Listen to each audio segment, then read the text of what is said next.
Update के अहम खबर है सिजावल जिले के इलाके शाहबंदर में गैस कंडेंस्ड जा ज़ख़ीरा मिलिया हैं। Sindh energy holding company private limited असो जॉइंट वेंचर पार्टनर है। सूबाई वज़ीर चवे तो कंपनी शाहबंदर ब्लॉक में 2.5 सैकड़ों ते कम करण में दिलचस्पी जो इज़हार किया। पाकिस्तान पेट्रोलियम लिमिटेड 63 सैकड़ों मेजॉरिटी से ऑपरेटर तौर कम कंदी है। खूह के हाइड्रोकार्बन लाए 2475 मीटर ऊंधाई ताईं खोटियो वियो।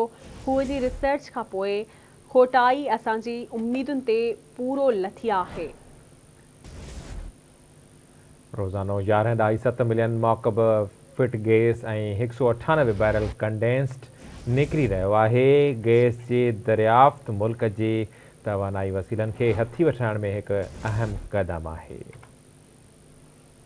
अमासा खबर शेयर के प्यास सिजावल जिले के इलाके शाहबंदर में गैस और कंडेंस जा ज़ख़ीरा मिलिया हैं। नासिर हुसैन शाह जो चवण त Sindh energy holding company private limited असो जॉइंट वेंचर पार्टनर है। तफ़सील मालूम कंदासीं आमिर सुमरे खां आमिर सुपरे खां। जी आमिर, छा तफ़सील आहिनि? जी बिल्कुल अली रज़ा सूबाई वज़ीर वज़ारत तवानाई जेको आहे नासिर शाह उन हिकिड़ो वॾो ऐलान कयो आहे त सिजावल में शाहबंदर भरिसां हिकिड़ो गैस जो जेको आहे खूह बरामद थियो आहे। सूबाई वज़ीर इहो बि चयो आहे त सिंध में energy holding company private limited जेको आहे उन सां जॉइंट एडवेंचर पार्टनरशिप में कमु करे रही आहे। कंपनी शाहबंदर ब्लॉक में 2.5% कमु दिलचस्पी सां करे रही आहे।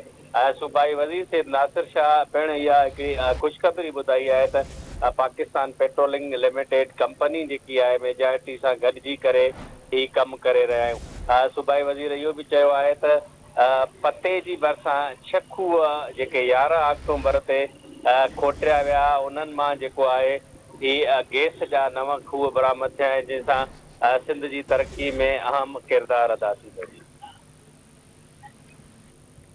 मेहरबानी अवां जी आमिर अपडेट करण लाइ।